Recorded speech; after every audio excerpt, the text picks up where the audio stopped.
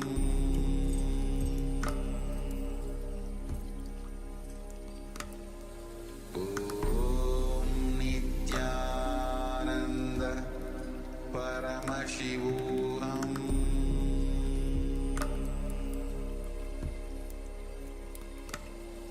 Om Nithyananda Paramashivoham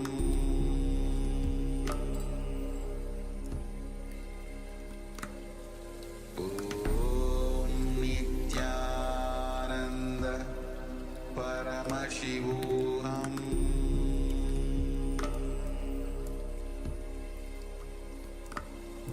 Om Nithyananda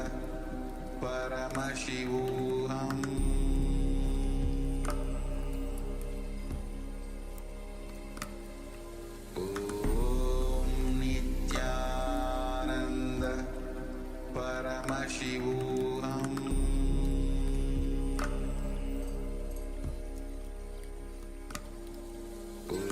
Om Nithyananda Paramashivoham Om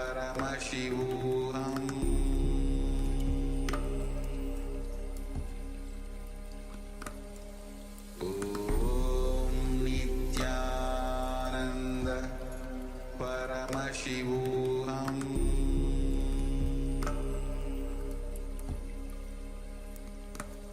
Om Nithyananda Paramashivoham Om Nithyananda Paramashivoham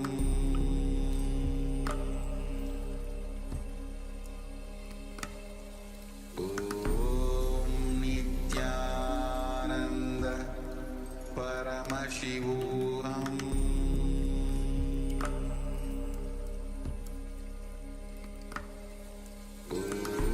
Om Nithyananda Paramashivoham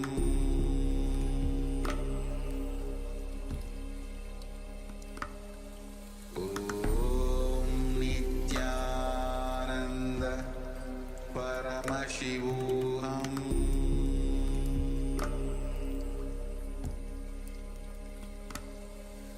Om Nithyananda Paramashivoham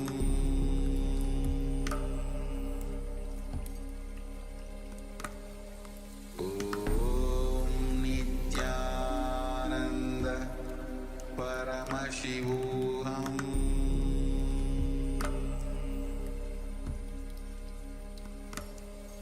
Om Nithyananda Paramashivoham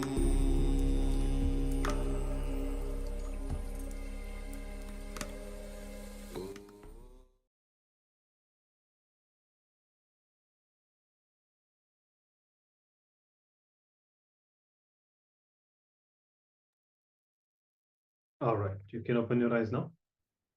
And now we request the participants to start sharing with us whatever you have seen through the third eye.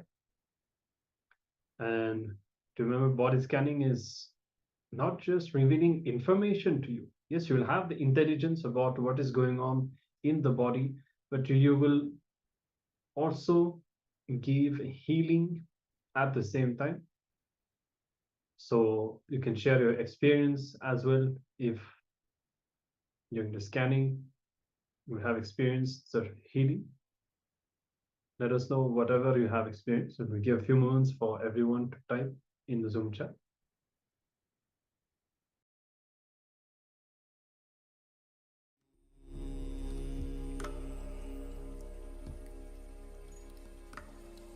Om Nithyananda Paramashivoham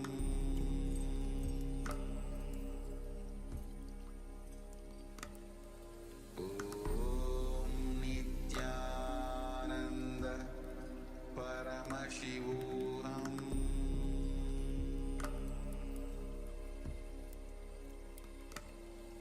Om Nithyananda Paramashivoham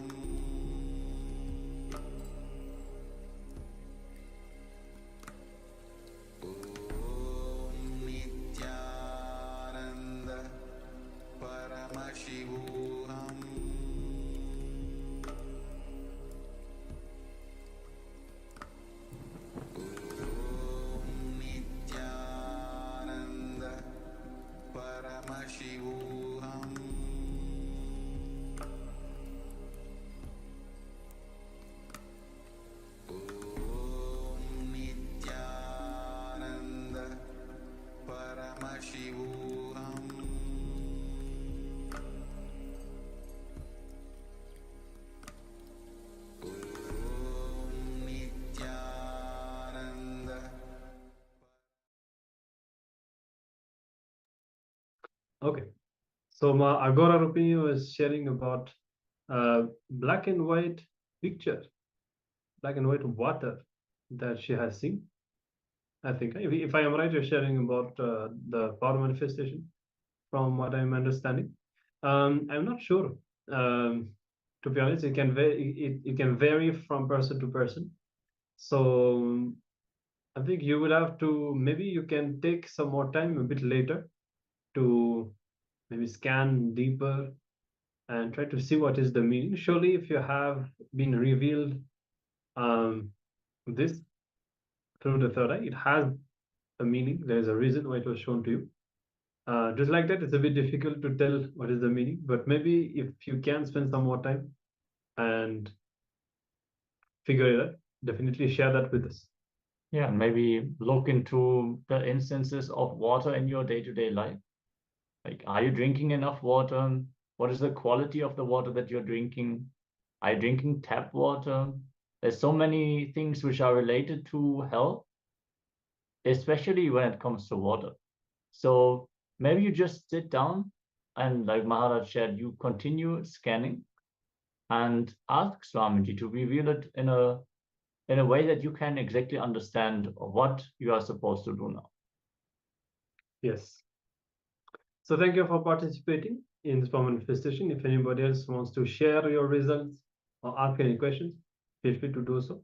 And now we'll be entering into another important session, which is going to be what is incompletion. And okay, Ma is requesting. Now we were saying that we are not clear what it is because it would be different from person to person. So maybe if you can spend some more time later today, try to sit with that visualization inside and trying to decode it through the third eye. Maybe can do a bit more of power manifestation with this, trying to decode the meaning, because it's difficult for us to tell, because it can be different from person to person. But thank you for sharing that, and definitely if you can find what is the meaning, then you can share that with us as well later. Yeah, and definitely look into your life where things related to water. So are you drinking enough water? What is the water quality? Are you drinking tap water, for example? Just as a means to interpret what is the meaning of water in your life. So how is it related to your habits, the way you are holding yourself? And it could be also like a memory. If you have seen that image, what I'm understanding is that you would have seen that image in black and white, like kind of in an old movie, for example. So that could be showing you memory, something from the past. And especially water is also associated with memory. Maybe it could indicate something that you have to look into some of the early memories of your life, or something specifically related to water, some incident you may have had, or even something you have seen. So these are some of the possible ways in which that we are giving. Maybe if something clicks with you, if you feel that you're able to identify what it is, you can let us know. Otherwise, spend a bit more time and definitely let us know later when you can figure it out. Yes, always during the power manifestation, when you feel I'm not really quite able to catch what is being revealed, you can always internally ask, give me more clarity, give me a clearer picture that I can understand.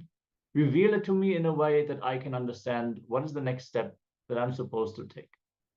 So Paramashiva is with you and he's responding to you. So just have that confidence that you can also ask follow-up questions. There's no problem in that. Yes.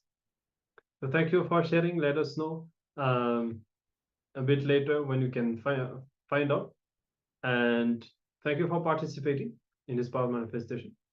Now, we'll be starting with another important session where we'll be understanding more about what is incompletion and understanding how the incompletions start, understanding when we are incomplete. And it's important that we have a strong understanding about what is incompletion and how it starts for us to do this completion process complete today. So let's come to the space of listening, and we'll be now learning from Swamiji about what is incompletion.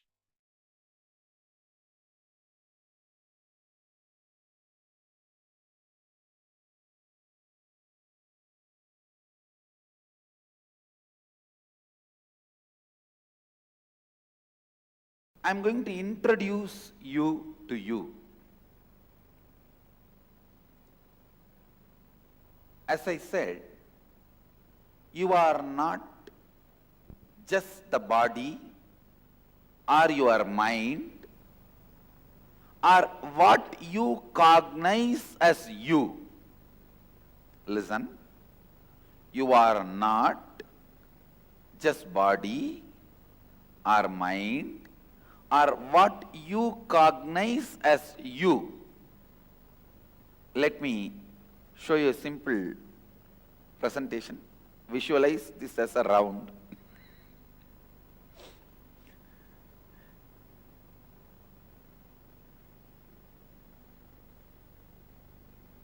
I am trying to redraw whatever is projected.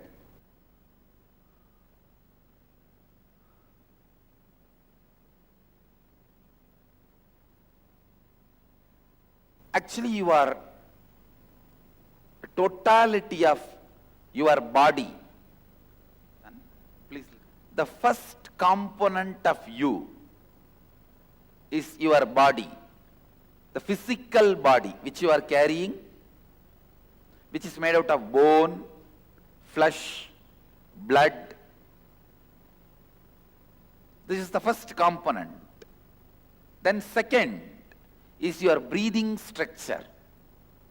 Inhaling, exhaling, the breathing structure is the second. Third, your mind, sometimes up, alive, excited, sometimes depressed, sometimes frustrated, sometimes feeling guilty, sometimes feeling alive, bright, sometimes feeling tired, bored. Mind, that is the third part of you. Fourth, what you cognize as you, what in core of you, what you cognize as you, what you feel as you, that's the fourth part of you. Fifth, the bliss, freedom beyond all these four. I can say the glimpse of real you. The real you is not what you think as you. Actually, the real you is covered by what you think as you. So whatever you think as you, your body, your breathing system, your mind, your cognition, when you penetrate all these four, then you realize the real you. You experience the real you. These 5 layers, in each layer you have certain mental patterns, incompletions. I can say that when you travel in city,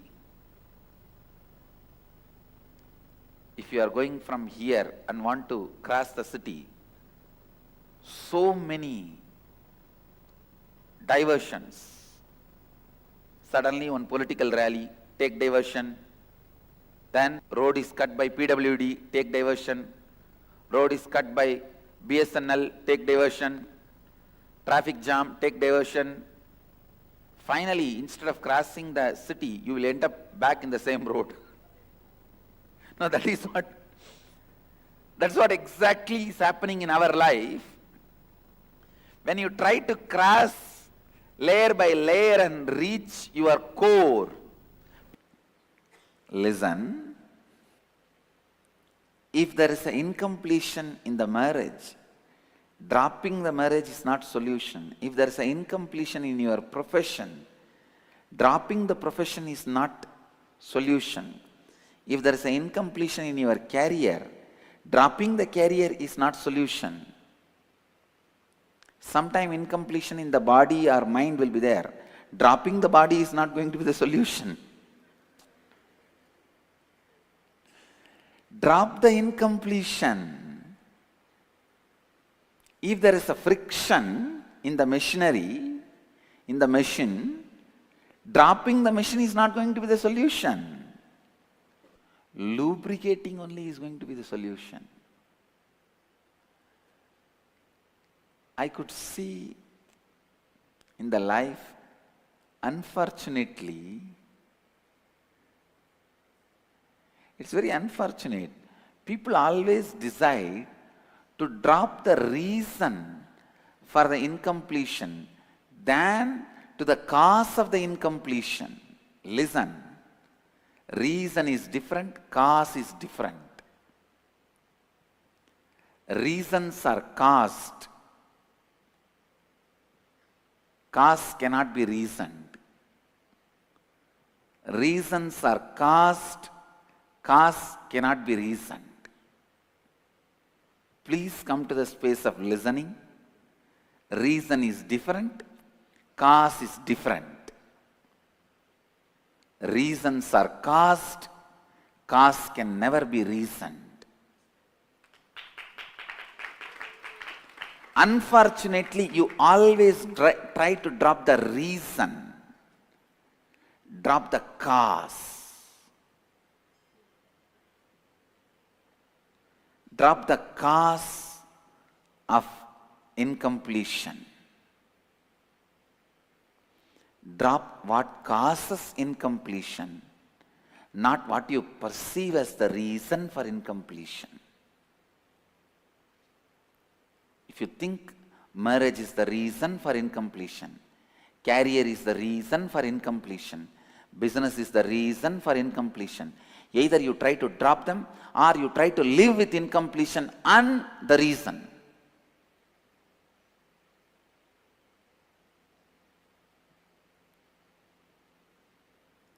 But the solution is neither dropping the reason nor trying to continue to live with the reason.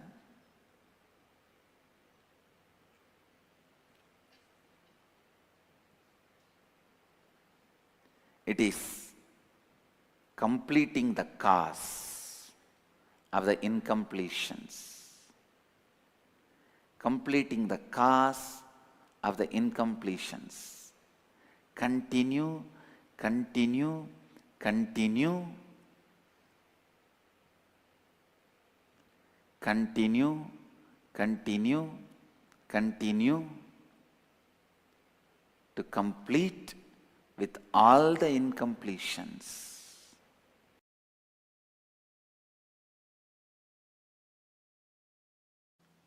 I am telling you, whenever you see incompletions in your life,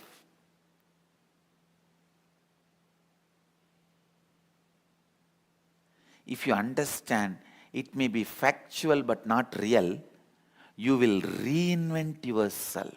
Understand? A person gets back pain.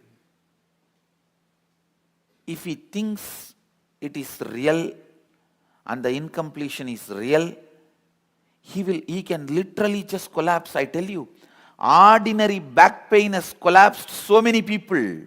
They lost confidence on themselves. Oh, if this continues, how will I go to my office? If I don't go to office, how will I make money? If I don't make money, will my wife stay with me? Will my husband stay with me? Will my son stay with me? How will I educate my daughter? My life is collapsed over. Ordinary back pain has collapsed millions of people. When you think it's a real incompletion, you are gone. If you understand, it may be factual but not real. you will approach the back pain with clarity. This incompletion is imaginary. That same back pain can help you to reinvent yourself.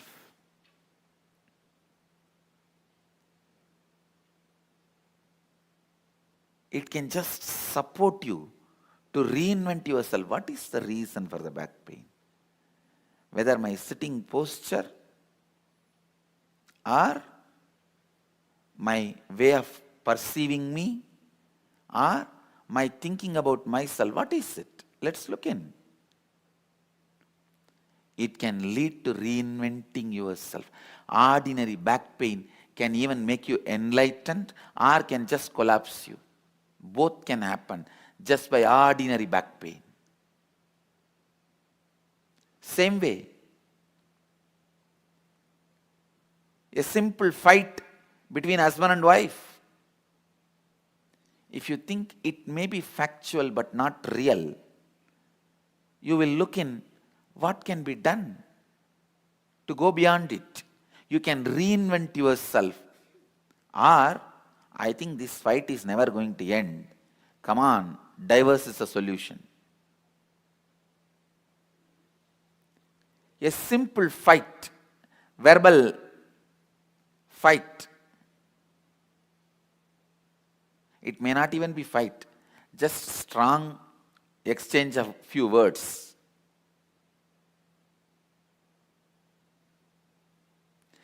Even the words may not have wrong meaning, just the tone was little loud. It was not meaning problem, it was a decibel problem. Simple decibel problem. If you look in,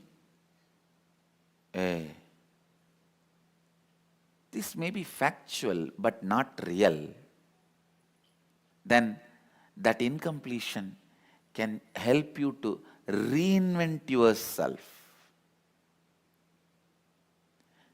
It's a decibel problem, not the factual, not even the meaning. Or, no, I cannot stand this torture. This is going on forever and ever. From my birth, my father shouted at me. From the time I got married, this fellow is shouting at me. And after some time, my son will start shouting at me. What? My life is just listening to shouting, shouting, shouting, or what? I can't take it anymore. Call it off.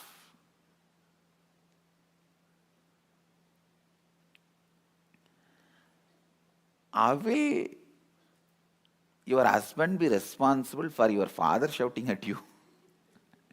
Is there no a logical way of logically analyzing the logic?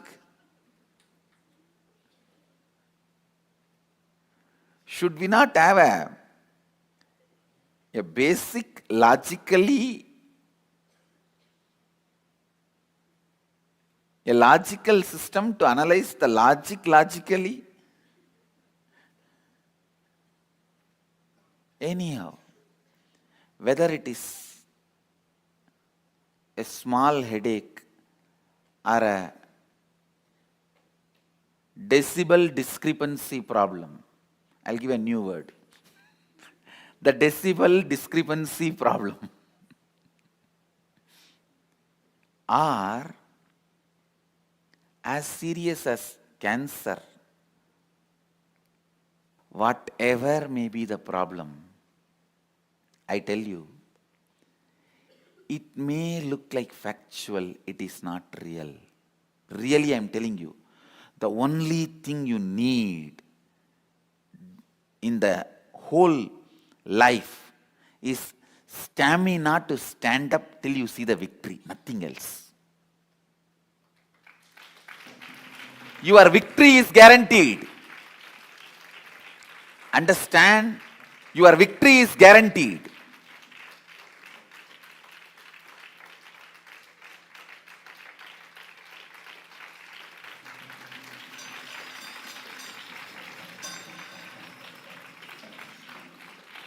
It is The real problem is your fear about the failure making you powerless is the real problem.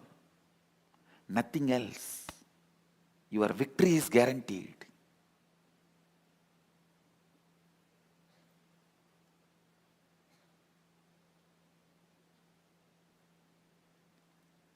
Just you need to know, these incompletions may look factual, but they are not real.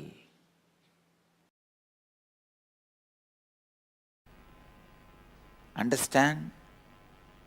I am not talking out of insensitivity.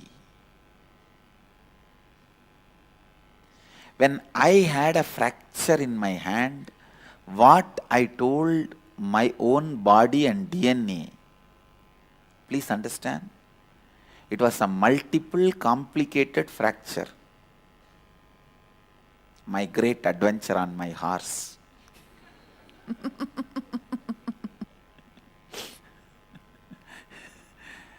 When there was a complicated multiple fracture,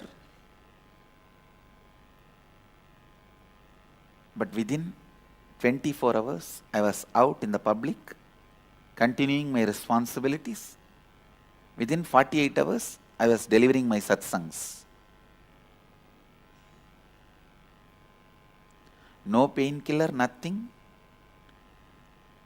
What I told to me to heal myself that quickly and come back to my normal life, and I guarantee with all my integrity, Mahadeva, as a witness, I tell you, not even one moment there was a pain.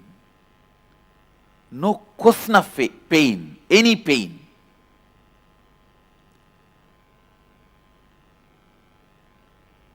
No physical pain, physiological pain, psychological pain.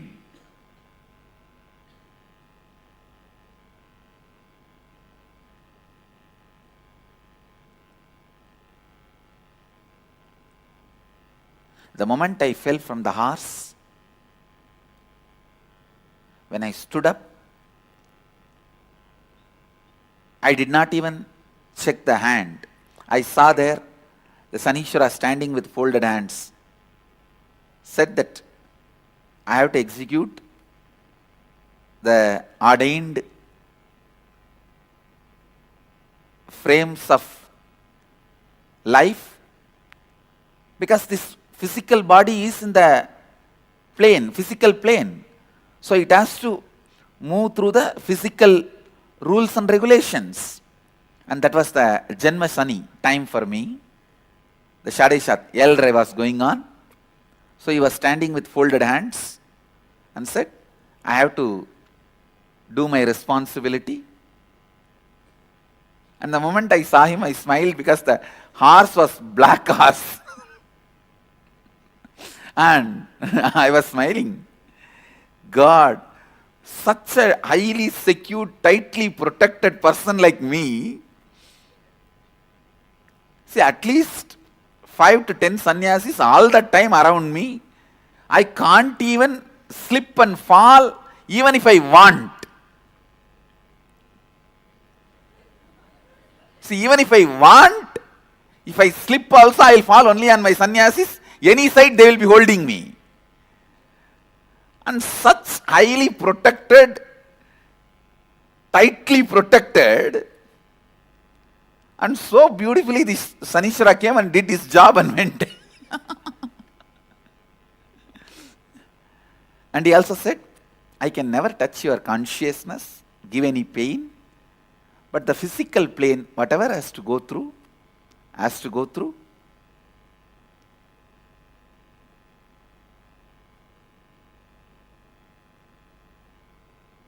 Understand, at that moment, what is the Satya, truth I myself used to heal me, recover myself, I am sharing that with you all.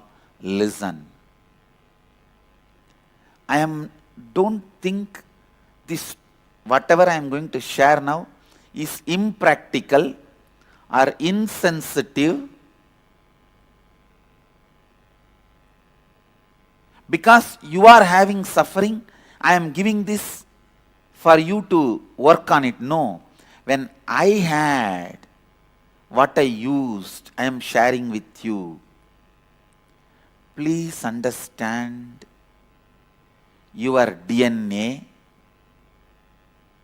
your bioenergy is always in the space of completion.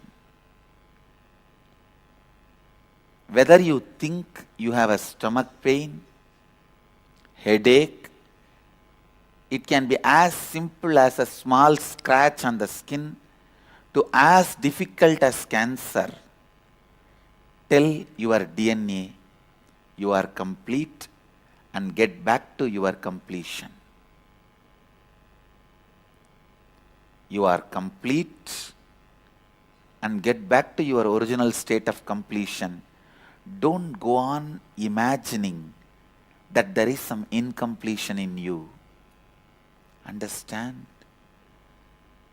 Because one moment you are convinced there is a disease in you, that cannot become a fact or the ultimate truth. Listen. Yes, at that time I had fracture. There was a fracture, completely broken. It was not hairline crack, completely broken.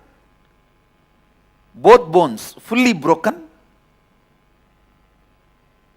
Actually, this other part of the hand was separately hanging, because both bones broke and came out of the hand, means through the skin, completely broken. But that was not the original state of me, and that is never going to be original state of me. The power of suffering is, it will convince you you are going to suffer forever. That is the worst power of suffering. Please understand.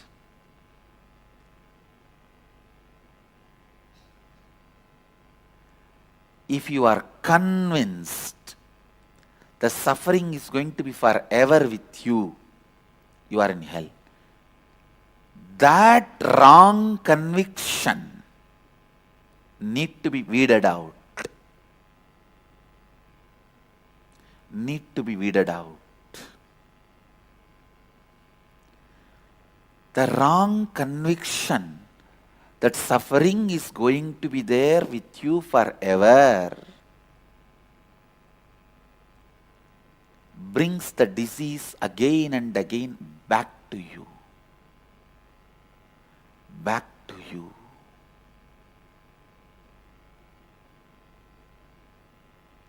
If you convince your DNA, your biomemory, you are complete, then completion will be brought back to you. Health will be brought back to you.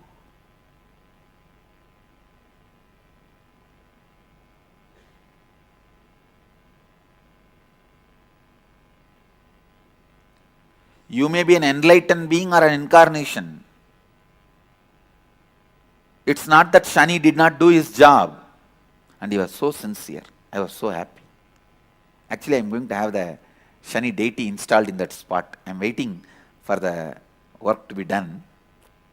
I saw him standing with all his smile and politeness, with all the joy and happiness that he did his job.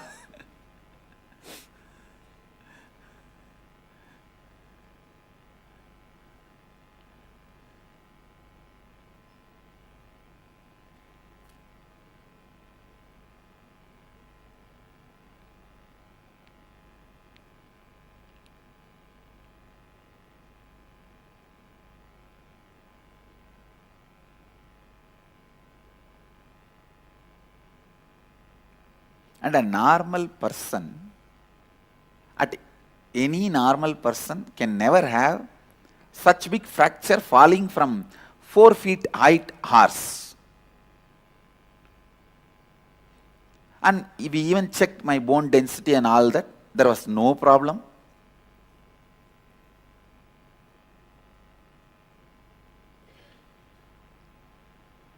When he wanted, he simply did it. And I asked him, why hand? I asked Shani, why did you choose the right hand? He said, Swamiji, only that hand has acquired a lot of punya by healing so many people. So it will get healed quickly because of that punya. All that punya of healing so many people. All that goodness and merit is there in that hand, for that hand. And moreover, that hand has to be quickly repaired for the sake of so many people to get healed. So it will happen too quickly. That is why I chose the right hand. Understand, the exact attitude and truth which healed me, I am sharing with you all. Any problem in your life is nothing but incompletion, which is imaginary. IMAGINERY.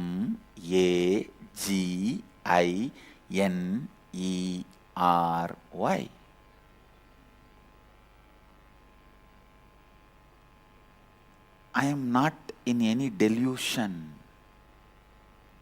and I am not deluding you. Our Upanishadic rishis who revealed this truth are not in delusion.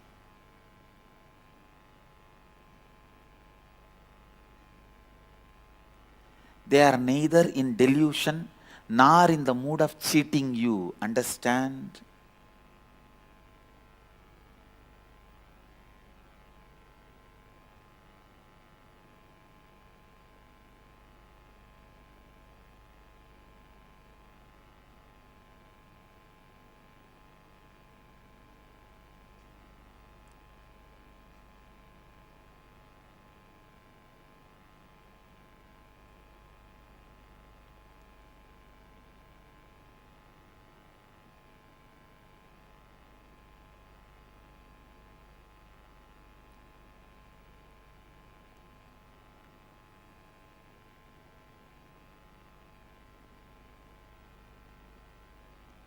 See a great gold merchant.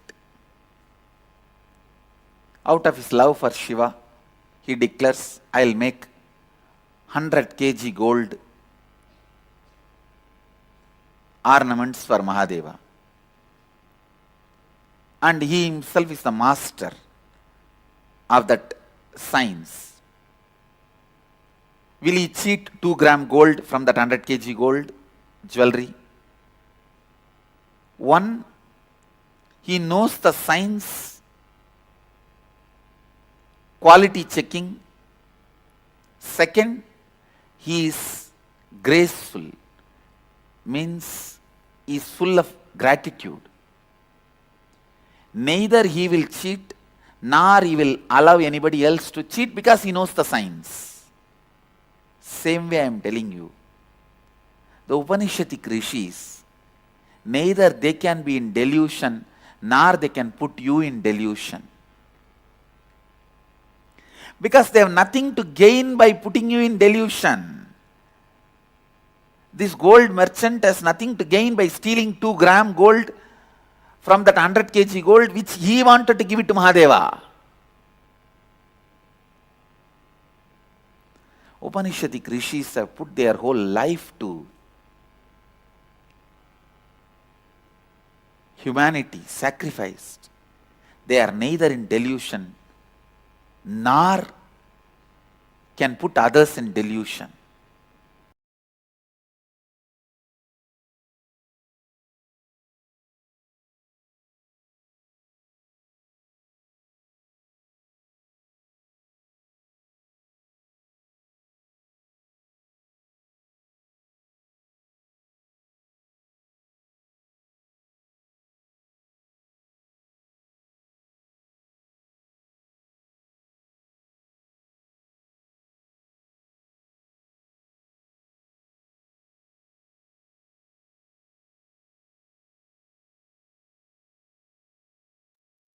Yes. So Swamiji says, allowing incompletions to exist is literally declaring that you yourself don't want the control of your life. The power of incompletion is such that it deludes you so much as to believe that you really cannot control or contain your own life or control yourself. And you go on taking decisions that permanently damage you. That is the most difficult part of life. So I'm sure all of us can relate with this. Swamiji further reveals the incompletions just totally imbalance you. So constantly decide that you will be in the space of completion. No question of powerlessness. No question of feeling powerless. Everything you do should be from the space of powerfulness, from the space of completion. So now you'll be entering into the exercise. You're going to find out any powerlessness that you feel, any incident or incompletion that is influencing you right now. When you remember it, if you feel that there's some powerlessness, some emotion, some sadness, anger, whatever it might be, this means that there is an incompletion, there is a powerlessness about it. So you're going to first write it down, describe the whole thing. By doing that, you will catch the influence of the past on your thinking system today in the present. Somebody clearly explains how the incompletions we had in the past are stopping us from living the present, thus sabotaging our future. So once you have penned it down, complete with all of this. You are going to relive it in your inner space. I think we already introduced this technique, how to relive. So you'll be going through the incident again, going through that emotion, going through that pain, that powerlessness, whatever it is. By doing that, by reliving, somebody says, you will be relieved from these incompletions. So let's enter into the completion process now. If you have any doubts or questions, you can ask. Otherwise, start to write down and start complete.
All right.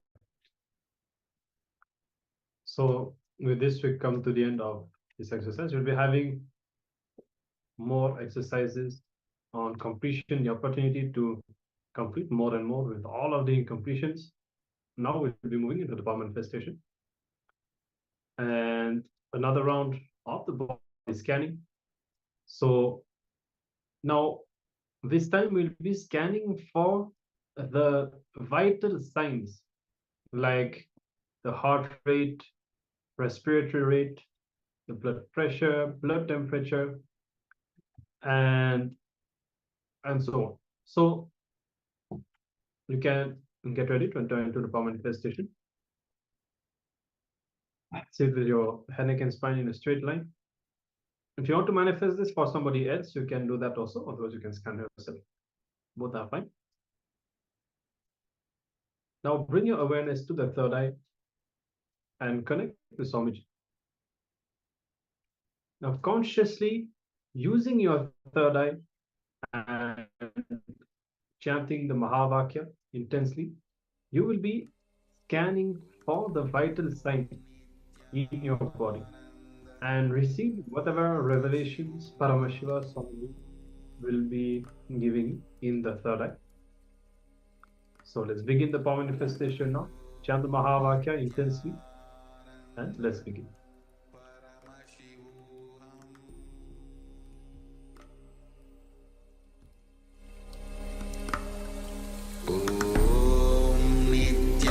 Nithyananda Paramashivoham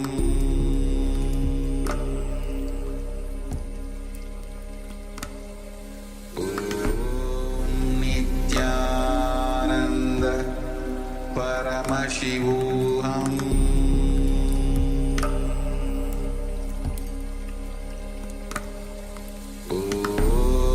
Nithyananda Paramashivoham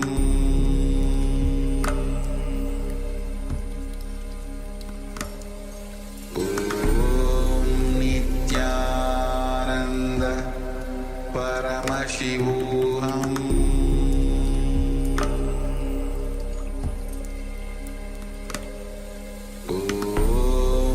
Nithyananda Paramashivoham Nithyananda Paramashivoham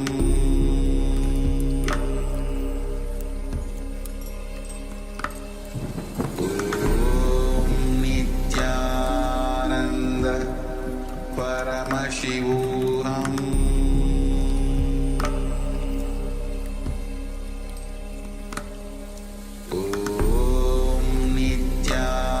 Nithyananda Paramashivoham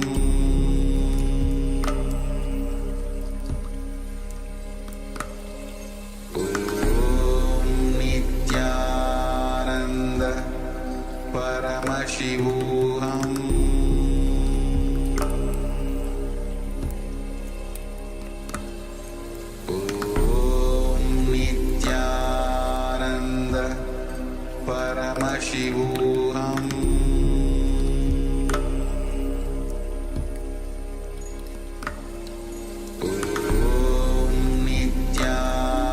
Nithyananda Paramashivoham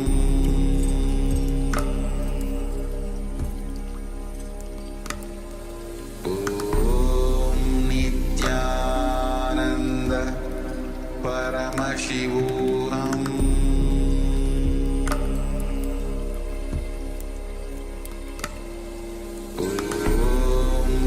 Nithyananda Paramashivoham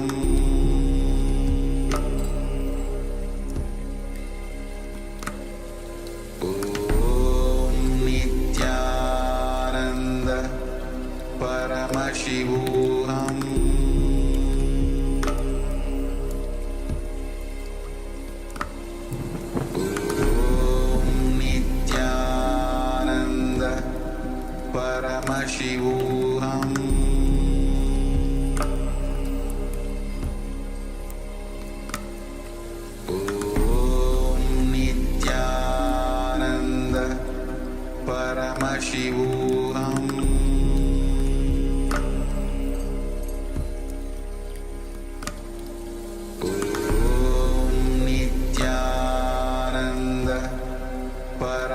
Paramashivoham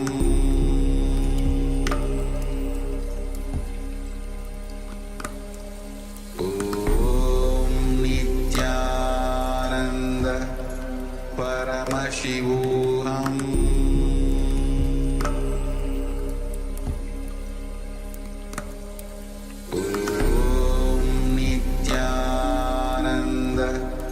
Paramashivoham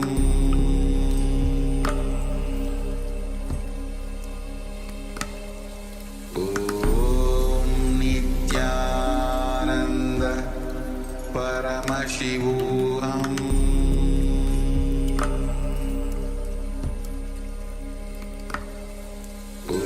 Om Nithyananda Paramashivoham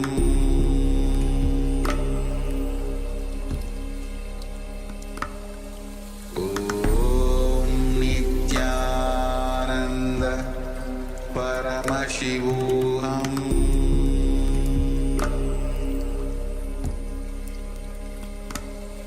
Om Nithyananda Paramashivoham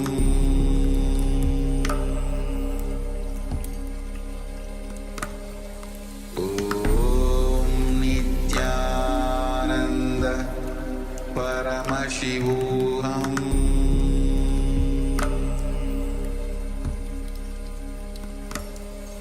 Om Nithyananda Paramashivoham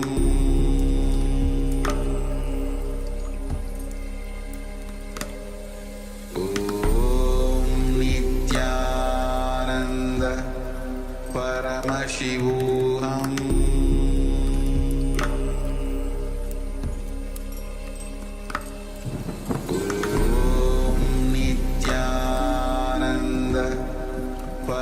Paramashivoham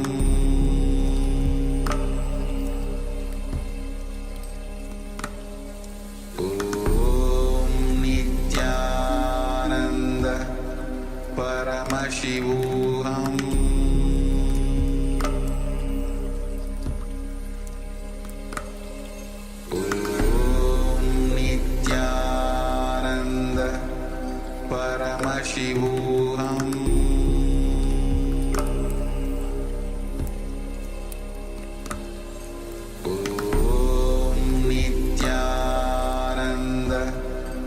Paramashivoham Om Nithyananda Paramashivoham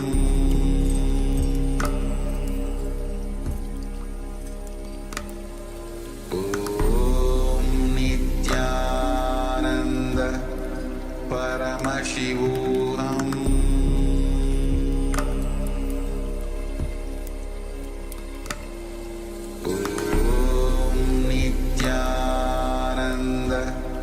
Paramashivoham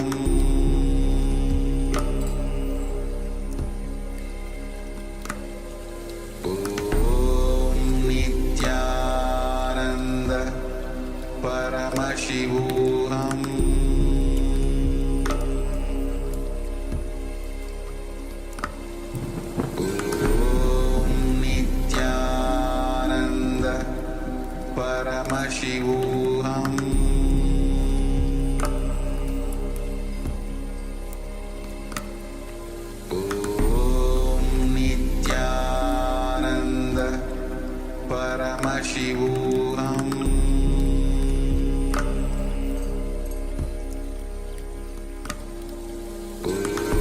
Om Nithyananda Paramashivoham Paramashivoham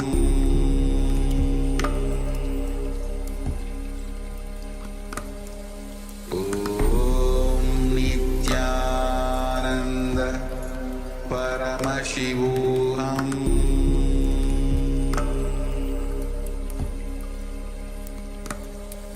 Om Nithyananda Paramashivoham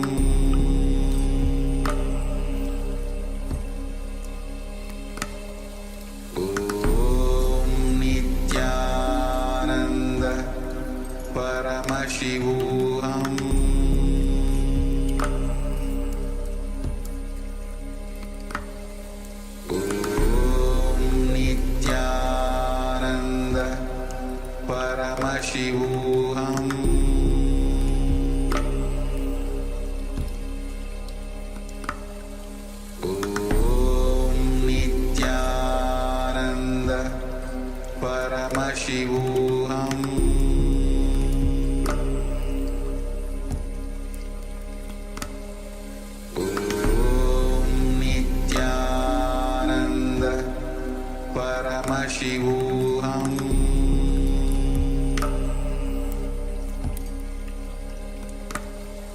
Om Nithyananda Paramashivoham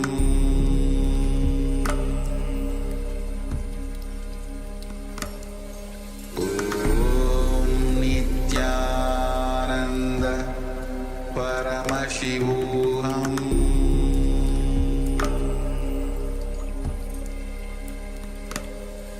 Om Nithyananda Paramashivoham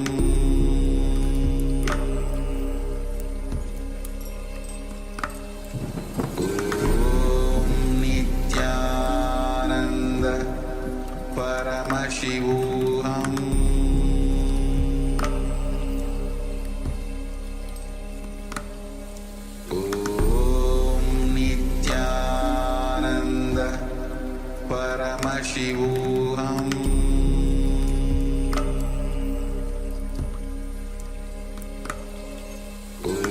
Om Nithyananda Paramashivoham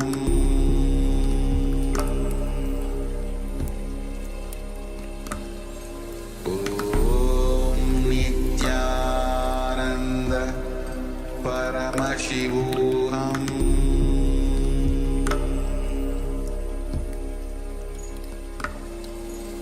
Om Nithyananda Paramashivoham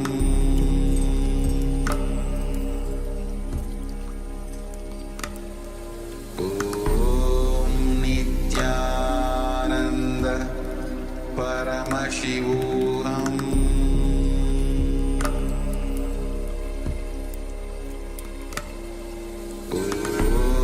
Om Nithyananda Paramashivoham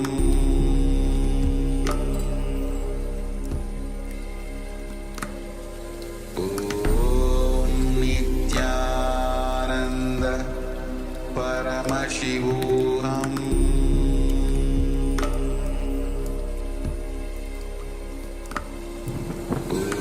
Om Nithyananda Paramashivoham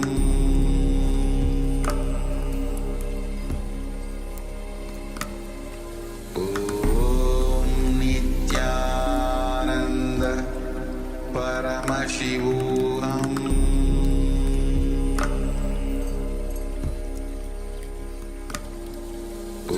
Om Nithyananda Paramashivoham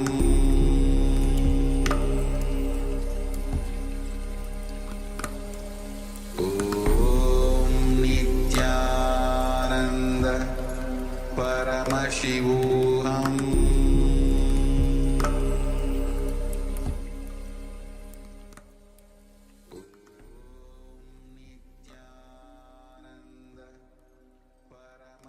Yes, you can open your eyes now, and we'll give a few moments for all the participants to share what the third eye has revealed.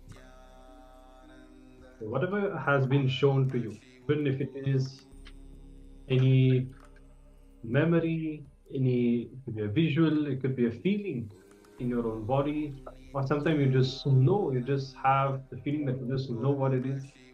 So whatever the third eye has shown, give a few moments for everyone to share. Nithyananda Paramashivoham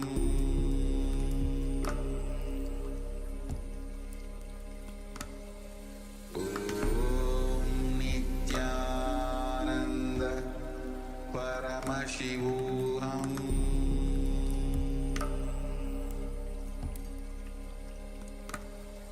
Om Nithyananda Paramashivoham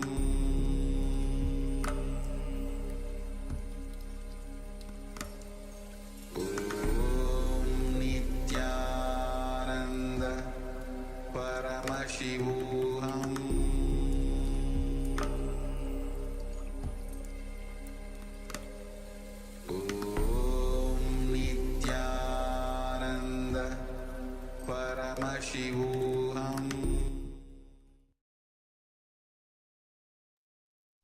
All right. So if there's anything that you wish to share, feel free to do so.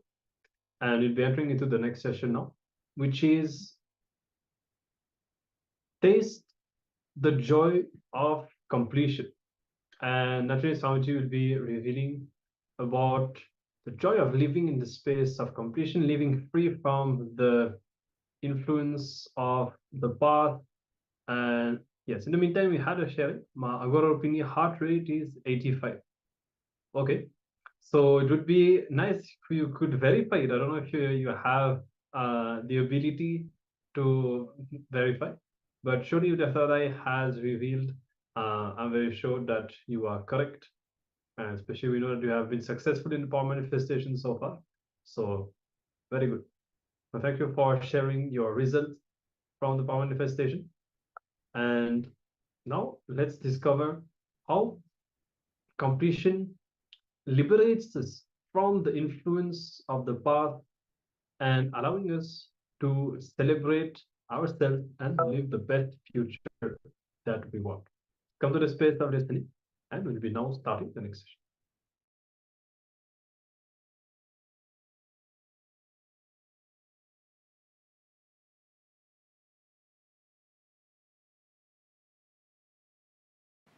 Let's first work on psychologically conquering psychological time.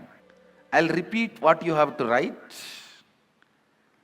The strong thought currents, powerlessness, incompletions from the past, which is influencing and driving you, powerlessness moments, why you decided to become wealthy, why you decided to become powerful.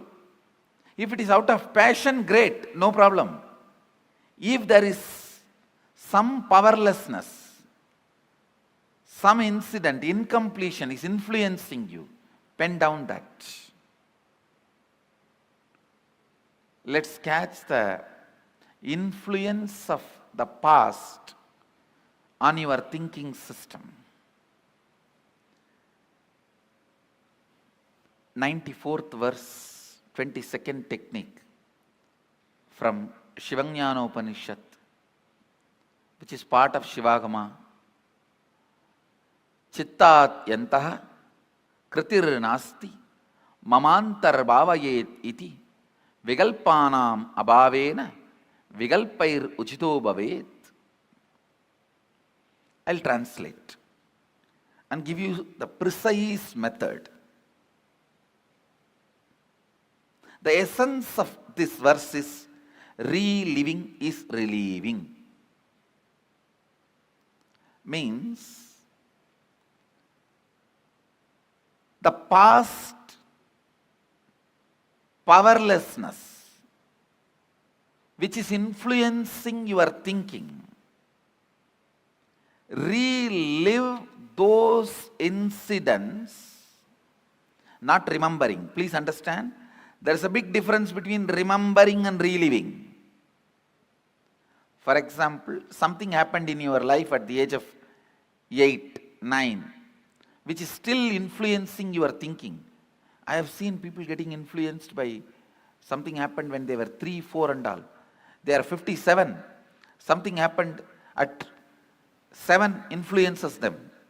One man came to me and said, I never go to beach, Swamiji. Even if I drive through the beach roads, I shiver, sweat. I have a panic attack. I asked why. No, at the age of 7, I went for a walk with my father. I saw murder happening in a beach and we ran away from that spot. From that spot till I can't, now I am 57, I can't go to beach. 40 years, the pattern with which he is suffering. Sometimes the past influences you so much. See, carefully listen. You are now 57, something happened at the age of 7. If you remain as 57 and visualize what happened at that age of 7, that is called remembering. Reliving means forget your present identity. Just dump it. Throw it. Become that person. At the age of 7, what intelligence you had, how you were, visualize and become that person. Enter into that person's physiological, psychological frame. Take few minutes and meditate on that person. Become that person. Then relive. When you relive, all the powerlessness accumulated in your nervous system during that incident, it may be emotional suppression or the identity crisis, various guilt, pain, suffering, it will all just break, collapse and leave your system. Your system will be clean. System will be cleansed. When the effect of your past is reduced on your existence, you will not reproduce it as it is or in an altered way on your future. Neither reproducing as it is nor reproducing in altered way is liberation. You may ask, then I will not do anything in the future? No, you will do a lot. But not as an altered expression of the past, but liberated expression from the past. The liberated expression means even if you make money, you will do it just to enjoy, celebrate.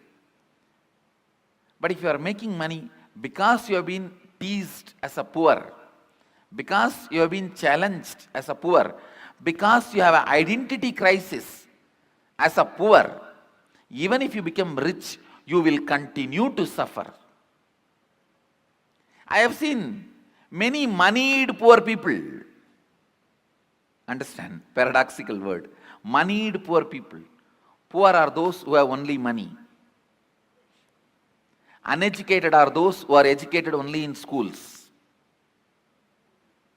especially modern Indian schools.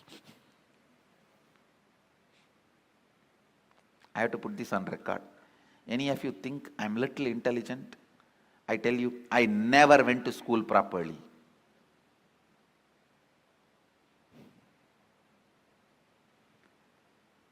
And any of you want to become intelligent?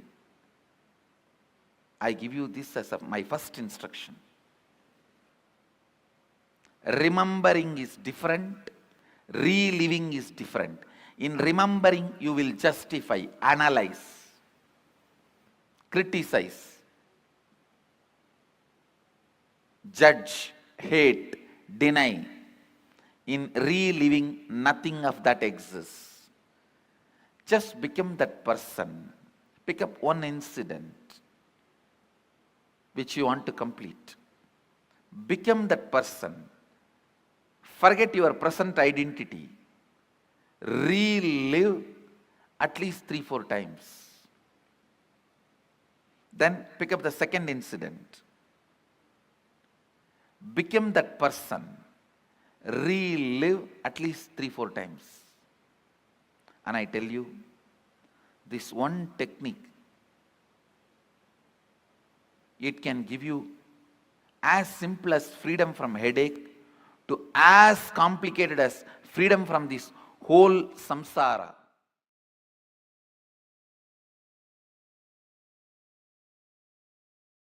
From today, we'll start moving towards completion. The first step you should take, listen. Now you wrote all the incompletions. It can be as less as 25, 30 or as huge as 1,000, 2,000. Now decide, from this moment, these completions will not have power over your decision or cognition. Listen. Understand the meaning of this word. Even till you complete, these incompletions cannot have power over your cognition, your decision making. You can sit and complete all this day by day, one by one. See, it's like elephants. I've seen the temple elephants eating. They will catch hold of a huge bunch of sugar cans. They will eat those sugar cans one by one or 2, 3. But till they complete eating, till they eat also, they will not allow anybody else to come and touch that sugar cans. Once they declare it is theirs, it is theirs. They may be slowly eating or not eating. They may eat even tomorrow, day after tomorrow, but no one can touch it. Same way, you may complete tomorrow or day after tomorrow, but those incompletions cannot have power over you. Be very clear. Declare completion. Now, you know all this is incompletions. Understand? Completion works more with your conscious decision. Completion works more with your conscious decision. Completion is more a conscious decision, less a technique. Pranayama, yoga, all of them are more a technique, less a conscious decision. Completion, more a conscious decision, less technique. Means your decision plays a major role in completing. Then actual technique. If you just decide, now you are complete, over. I never did in my life sitting and reliving, going through or looking at that mirror 24 hours. I never did all these things. Simply my masters showed me, this is incompletion. Drop it, over. So it is your decision that plays major role. See, this penning down is like an identification. Now what you pen down, even if it is 25 pages, you should paste it next to your bed. And every day, for next few days, you should read that and tell yourself, I am complete with all this. After a few days, you will be bored to read them because they have no more power over you. Then you can tear them and put it in the dustbin. You should feel bored to read your incompletions. Then you are complete. Let me define completion once more from another angle. Sitting with the declaration, you will reclaim the part of you which is sitting in many people, many things outside you. This can be done in thousands of ways. It can be done by reliving wherever your emotions are stuck, the patterns in which you are stuck, the incidents which has created strong impact in you, and the cognition you created deeply in you, reliving all of them, you can reclaim. Second,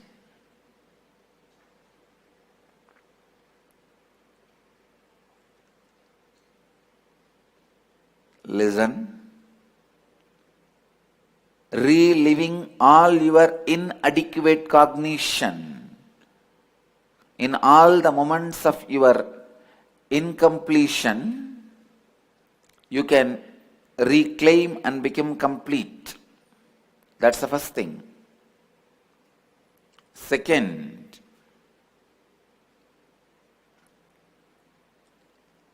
deciding, cognizing, whenever your incompletions happened, the personality who created the incompletion and the personality who is now in your body are two different. So healing that personality which created incompletion and assimilating means relating with that person, saying that, oh, 6 year of me, my version, which is 6 year old, 6 year of me. Please understand, that time your cognition was inadequate. Now you have expanded cognition. So please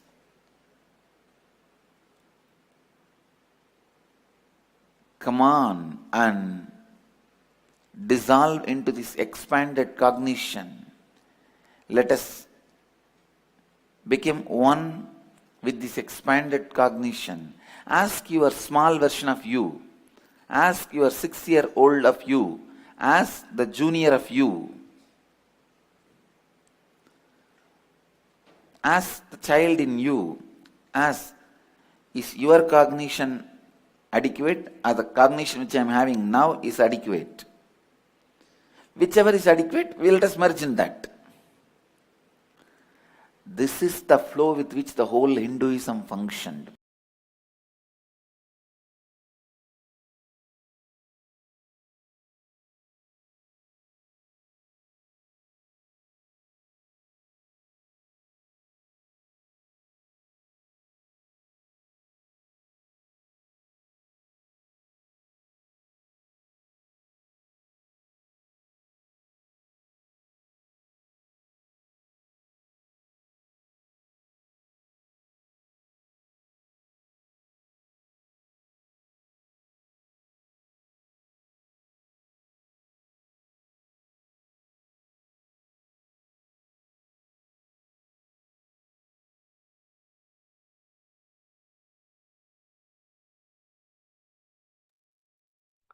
All right. So, Swamiji explains something very important, that is, the past continues to reproduce itself. See, until you complete whatever incompletions you had in the past, all of these experiences are going to continue to reproduce themselves. So that is why it is so important to do this completion, to dive into your past, understanding this genesis of identity, and bringing the completion. Only when you bring the completion, you will stop reproducing the same mistakes, the same pains, sufferings, and all of that. Yes, there's one thing we need to understand, is that even though we carry certain incompletions, we have the power to rewrite our inner space, to reprogram ourselves. If we have the intense will to step out of an incompletion, we can simply do it by our declaration. But the completion exercise, the technique, is there for us to bring awareness into the mechanisms of our incompletion. So it is a combined effort. Your will is required, and the completion technique makes it so that you can identify what is it that I actually need to complete? What is this pattern that I need to drop, and where did it come from? Because we live so unconsciously in our day-to-day life that we might not recognize when a pattern is being triggered. Where is it coming from? Why am I behaving like that? So this is what we are going to achieve through this completion process. Yes. So you can continue the completion process you started before, or you can choose another incident as well. Whatever you feel as the most urgent, the most pressing incompletion that you have, in your space that you really need to complete with. So if you have already written it, you can first read the incident once and then keep the paper aside. Otherwise, start by writing it down. Then you are going to use the mirror now. So either a life-size mirror if you have nearby, otherwise you can get a smaller mirror. It should not be too small. You should be able to see your whole face comfortably. And you're going to look at the mirror, lock your eyes in their reflection in the mirror. And then in the mirror, looking at your eyes, you will be watching the whole incident as if it is played like a movie in the mirror. And by doing that, you'll be reliving the incident. Do that at least 3 to 4 times for one particular incident. Relive in the mirror like that at least 3 to 4 times. And at the end, you will be declaring completion, making a conscious decision, a declaration to be in the space of completion. It can be like this: from now, consciously, I am dropping all the influences of this incident and the decisions I made from this incident. Then, if you are done, if there's still some time left, you can repeat the process for the second incident, but spend the time that is required for each incident. Okay, so this is the mirror completion. Yes, and as Swamiji has shared, you yourself should get bored from reading your incompletions. Then you know that the completion has happened. The more and more you relive, you will feel that that intense emotion that you have in the first time reliving the incident will not be as intense anymore. Then it will completely die down, and you will only observe the incident that you have written down. You will not have that emotional reaction anymore. So then you have the verification that you have completed with the incident. Yes. So let's start the mirror completion. Make sure you have the mirror available with you, and pen and paper. And if you have any question or doubt, you can ask us. Otherwise, let's start with the completion process.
Nithyananda. Welcome back after this wonderful meditation process. We apologize for the long internalization process as we were facing some technical difficulties. Now that we are back, let us continue with the program. Now we will be having the taste, we'll be having an opportunity to taste the joy of completion in us. So we'll be doing a physical meditation process. So we request all the participants to be comfortably seated or standing in a place where you are not around any things, as we'll be doing this physical meditation process. So let us start the meditation process by jumping. When you jump, every pore of your body inhales bliss. Bliss becomes part of your muscle memory and biomemory. Visualize yourself as a skeleton, nothing but bones, and move your body intensely. Shake all your limbs simultaneously in all directions without any specific pattern. This technique is revealed directly by Paramashiva in the Agamas. It will bring deep integrity in our system. We'll also be having a small introduction about this meditation process directly by Swamiji himself, and Swamiji himself will be guiding us through this meditation process. Without any further ado, let us now start the meditation process. Yes, if you are doing every day Prathama Vinyasa Krama, then you would have experienced this skeleton dance.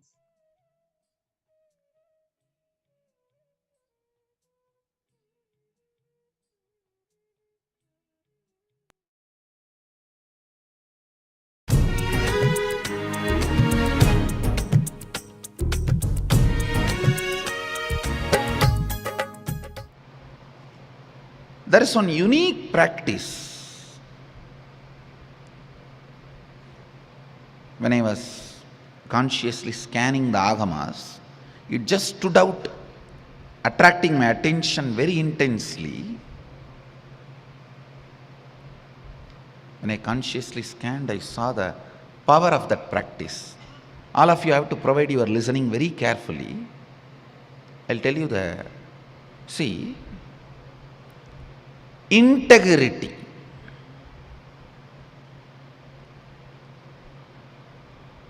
Integrity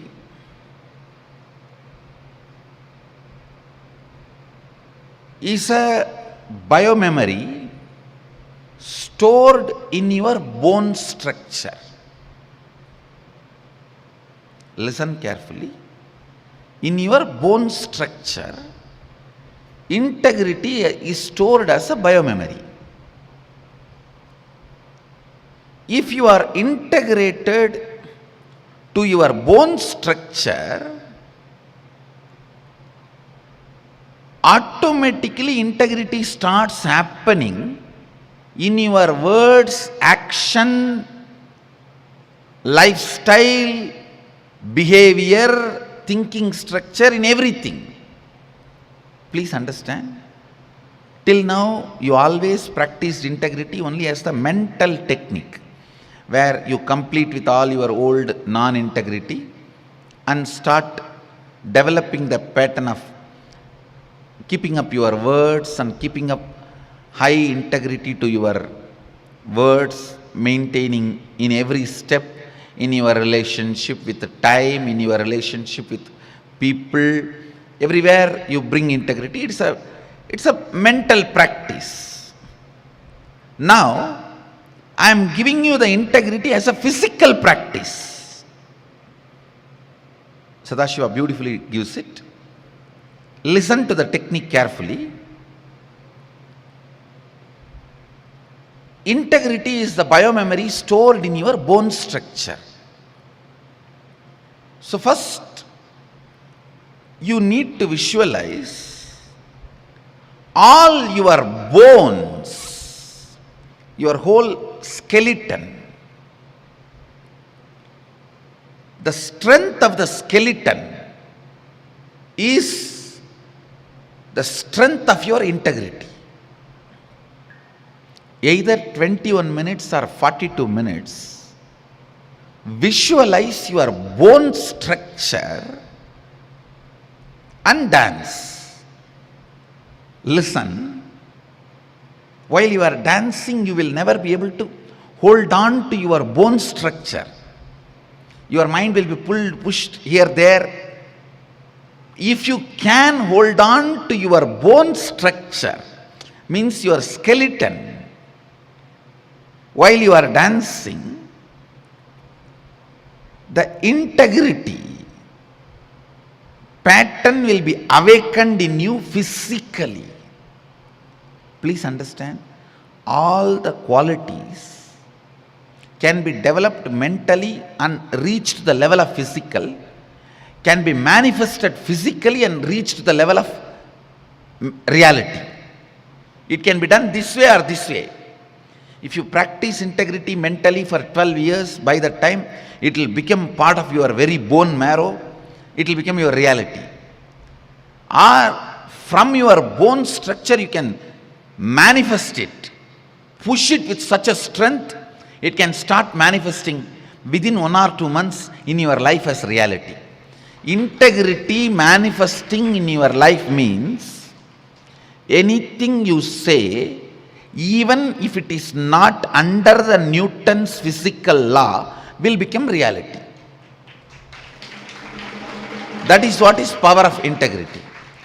When you say something and it becomes reality, even though it is not possible as per the physics and physical world's laws, then we can declare you are master of integrity. So this manifestation of power of integrity can happen in 2 ways. One, you go on practicing integrity for years, it becomes your bone marrow, and that power starts manifesting. It is possible, it takes little time. But here what I am giving, see the earlier technique, you go on practice and then it starts manifesting as a power, can be called as the technique from Vedanta. Now what I am giving you is from Agamanta.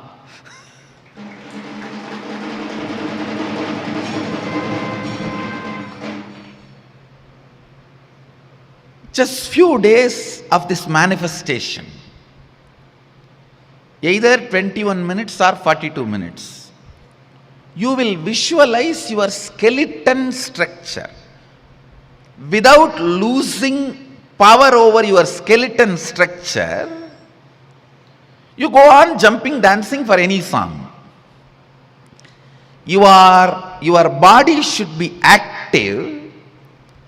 As many bones as possible should be moving, but your inner space should be holding the whole skeleton structure's visualization. Then it will be almost like a skeleton dancing. You will see in your inner space the skeleton dancing, but that cannot reduce the speed of your dance. Understand? It cannot reduce the speed of your dance. Your movement should be there. The skeleton structure should be held in your inner space.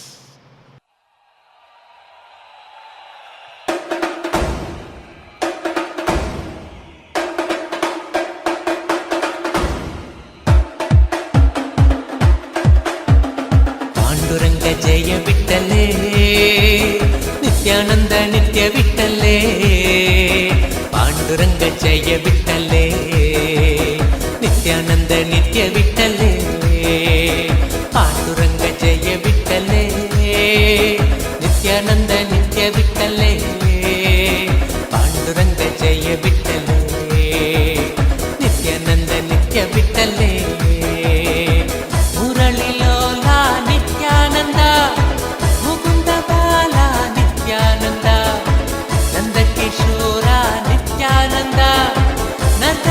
सुंदर नित्यानंद मुरली लोला नित्यानंद मुकुंद बाला नित्यानंद नंद किशोरा नित्यानंद नतन सुंदर नित्यानंद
जय विठ्ठले नित्यानंद नित्य विठ्ठले पांडुरंग जय विठ्ठले नित्यानंद नित्य विठ्ठले मुकुंद माधव नित्यानंद मधुसूदन हरि नित्यानंद मधुर मोहन नित्यानंद मंगलमूर्ति नित्यानंद मुकुंद माधव नित्यानंद मधुसूदन हरि नित्यानंद मधुर मोहन नित्यानंद मंगलमूर्ति नित्यानंद अच्युतं केशवं श्रीधरं माधवं सद्गुरुनायकं नित्यानन्दमे अच्युतं केशवं श्रीधरं माधवं सद्गुरुनायकं नित्यानन्दमे आनन्दम् आनन्दं नित्यानन्दम् आनन्दम् आनन्दम् आनन्दं नित्यानन्दमे आनन्दम् आनन्दं नित्यानन्दम् आनन्दम् आनन्दम् आनन्दं नित्यानन्दमे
नंदीश्वर हे नित्यानंद नंदा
जय विठ्ठले विठ्ठले विठ्ठले नित्यनारायण नित्यानन्द नित्यनारायण नित्यानन्द नित्यनारायण नित्यानन्द नित्यनारायण नित्यानन्द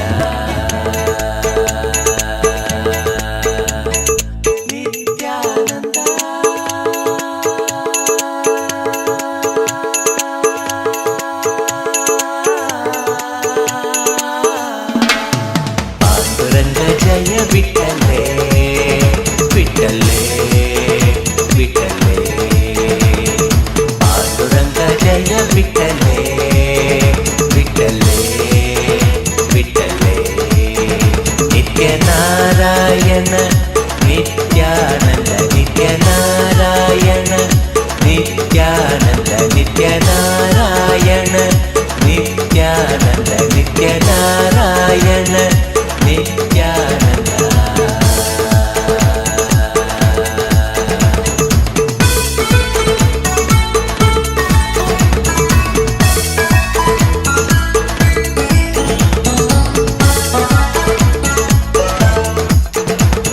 पांडुरंग जय विठ्ठले नित्यानंद नित्य विठ्ठले पांडुरंग जय विठ्ठले नित्यानंद नित्य विठ्ठले पांडुरंग जय विठ्ठले नित्यानंद नित्य विठ्ठले पांडुरंग जय विठ्ठले नित्यानंद नित्य विठ्ठले मुकुंद माधव नित्यानंद मधुसूदन हरि नित्यानंद मधुर मोहन नित्यानंद मंगलमूर्ति नित्यानंद मुकुंद माधव नित्यानंद मधुसूदन हरि नित्यानंद मधुर मोहन नित्यानंद मंगलमूर्ति नित्यानंद पांडुरंग जय विठ्ठले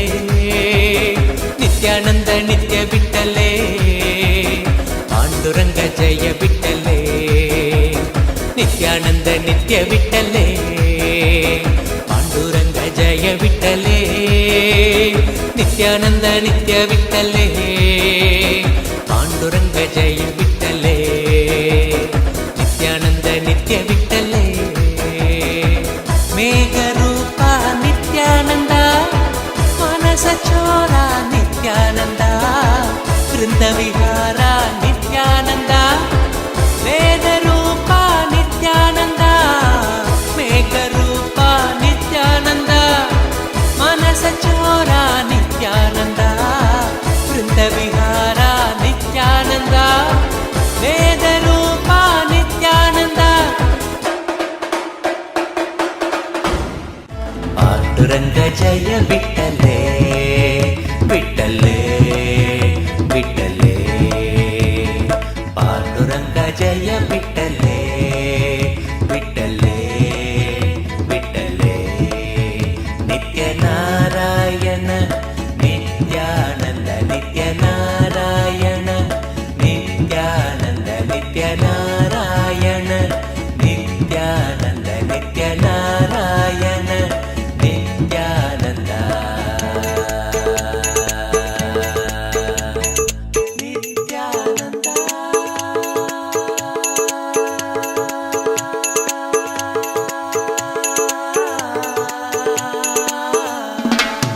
पांडुरंग जय विठ्ठले विठ्ठले विठ्ठले पांडुरंग जय विठ्ठले विठ्ठले विठ्ठले नित्यनारायण नित्यानंद नित्यनारायण नित्यानंद नित्यनारायण नित्यानंद नित्यनारायण नित्यानंद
नित्यानन्द नित्य विठ्ठले पाण्डुरङ्ग जय विठ्ठले नित्यानन्द नित्य विठ्ठले पाण्डुरङ्ग जय विठ्ठले नित्यानन्द नित्य विठ्ठले नटवरलाला नित्यानन्द गिरिधर बाला नित्यानन्द कलियुग देवा नित्यानन्द सद्गुरुनाथ नित्यानन्द नटवरलाला नित्यानन्द गिरिधर बाला नित्यानन्द कलियुग देवा नित्यानन्द सद्गुरुनाथ नित्यानन्द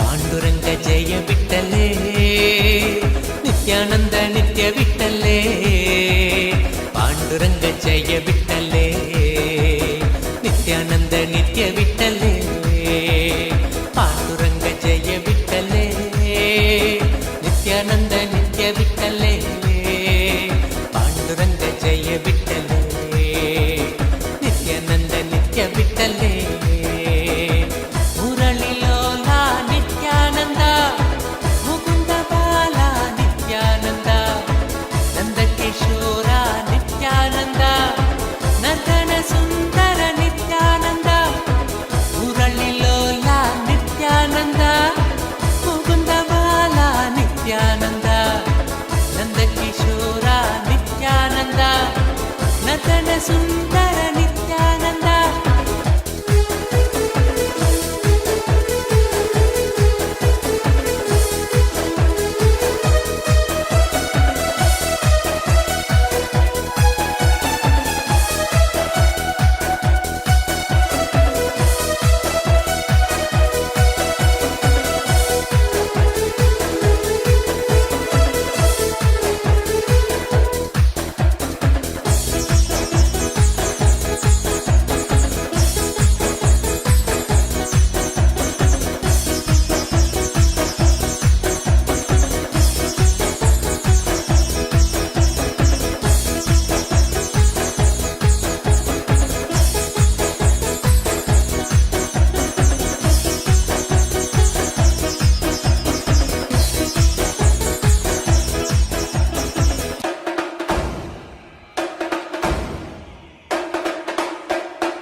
नित्यानन्द नित्य विठ्ठले Actually, even once if you do 42 minutes, that will be enough. But unfortunately, most of you are not able to hold on to that visualization. When you increase the speed, visualization is getting lost. When the visualization is there, the speed is getting lost. So try for 2-3 days. Even whole day, when you eat, go around, just see only skeleton. So within 1 or 2 days you will master. Just finish 42 minutes, that's enough. You will see the power of integrity manifesting. See, when power of integrity manifests in your system, all the seeds I put, I can easily make it manifest just by giving command to your integrity.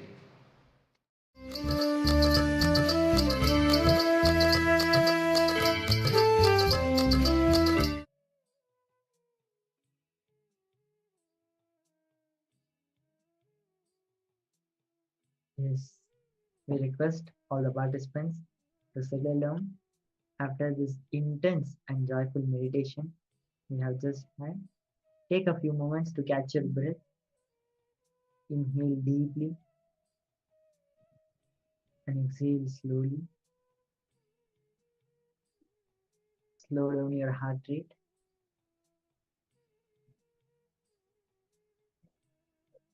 In a couple of moments from now, we'll be moving on into the next session. Before that, catch your breath and settle down.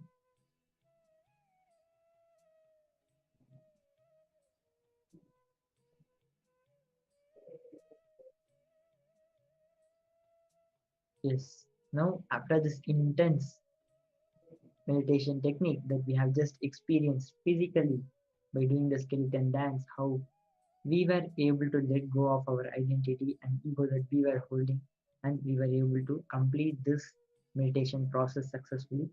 Let us now enter into the power manifestation, where we'll be building this experience into our being by manifesting the powers of Paramashiva. Today we'll be manifesting the power of body scanning. Yes. Now let's enter into the power manifestation. Bring your awareness in the third eye. Visualize Swamiji in your third eye and keep chanting the Mahavakya. Just whatever has will be revealing to you. Start penning down about your body, anything about your mind. Just be in the space of oneness and keep chanting the Mahavakya. Now let's start the power manifestation. Please settle down. Also, while doing this power of body scanning, how the revelation happens is when we start scanning the body, the energy of Swamiji will be going through our body, and whatever the diseases, the ailments that we are suffering or we are going to suffer in the future will be revealed to us so that we can take the necessary precautions and avoid ourselves from experiencing those diseases. This is the amazing power manifestation and the side effects of the power manifestation, where we'll be able to know where the future disease is going to occur for us. And not only that, because when Swamiji's energy body enters our body to scan our body and reveal what is happening inside our body, it will at the same time heal our body of all the ailments. So this is also another benefit from this power of body scanning. So we request all the participants to sincerely participate in this power manifestation, because not only scanning, you'll be getting your many of the diseases that you are suffering now, you'll be getting them healed in this power manifestation. So let us now start chanting the Mahavakya and do the power manifestation. Om Nithyananda Paramashivoham.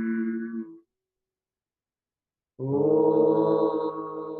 Nithyananda Paramashivoham.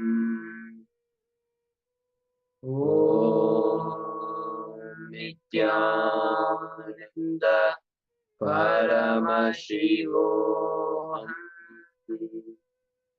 Continue chanting the Mahavakya and manifest the power.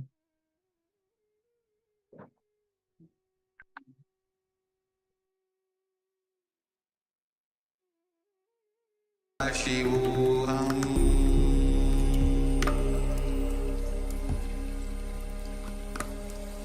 Om Nithyananda Paramashivoham.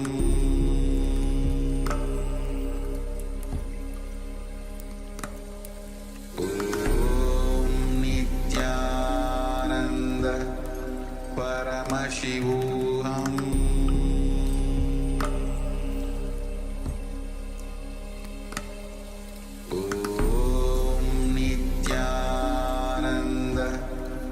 Paramashivoham. Om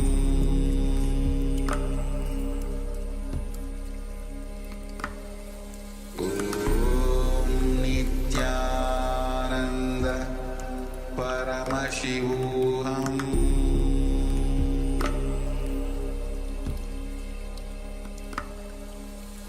Om Nithyananda Paramashivoham.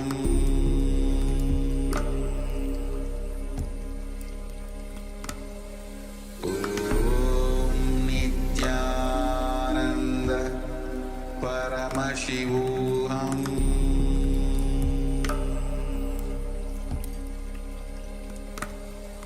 Om Nithyananda Paramashivoham.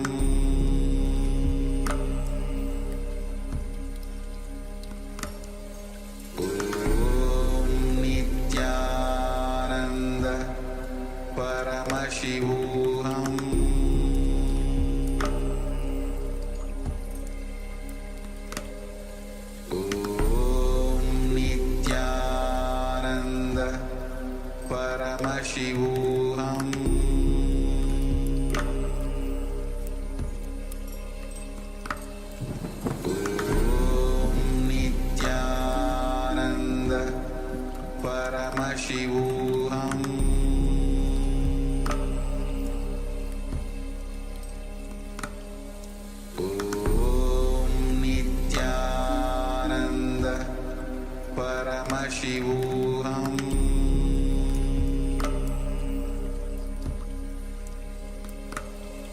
Om Nithyananda Paramashivoham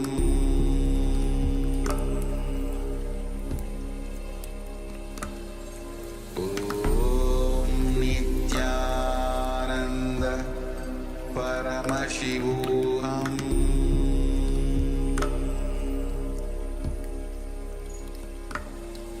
Om Nithyananda Paramashivoham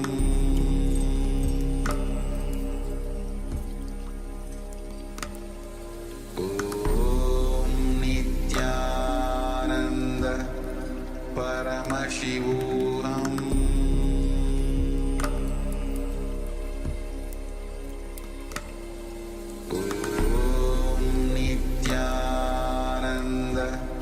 Paramashivoham Paramashivoham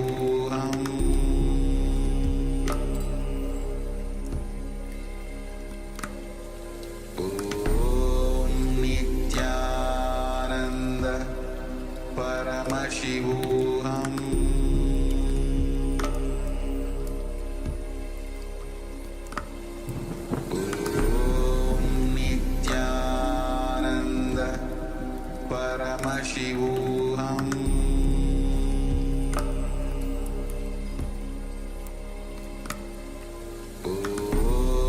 Nithyananda Paramashivoham Paramashivoham Om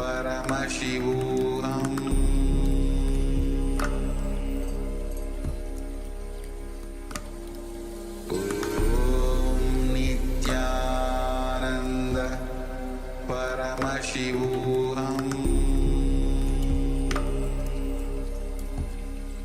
Paramashivoham Om Nithyananda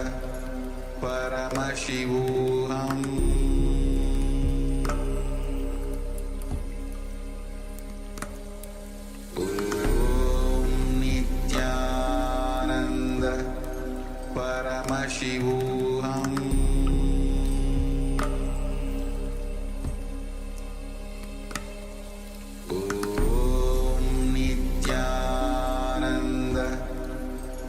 Paramashivoham Om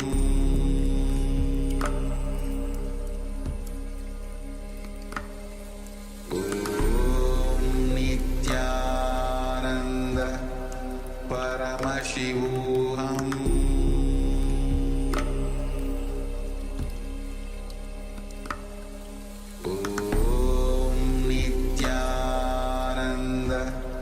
Paramashivoham Om Nithyananda Paramashivoham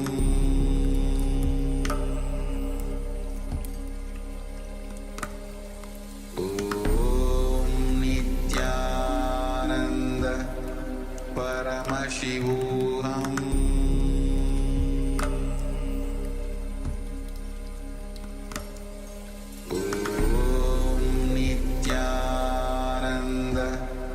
Paramashivoham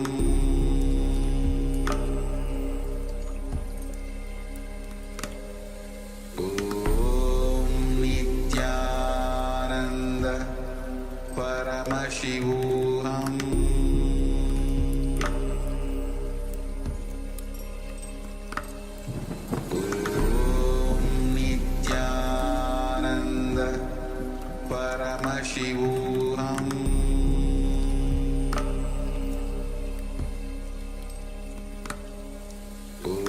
Om Nithyananda Paramashivoham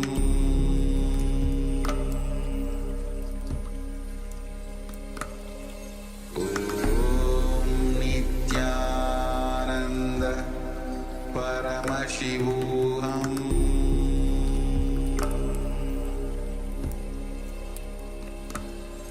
Om Nithyananda Paramashivoham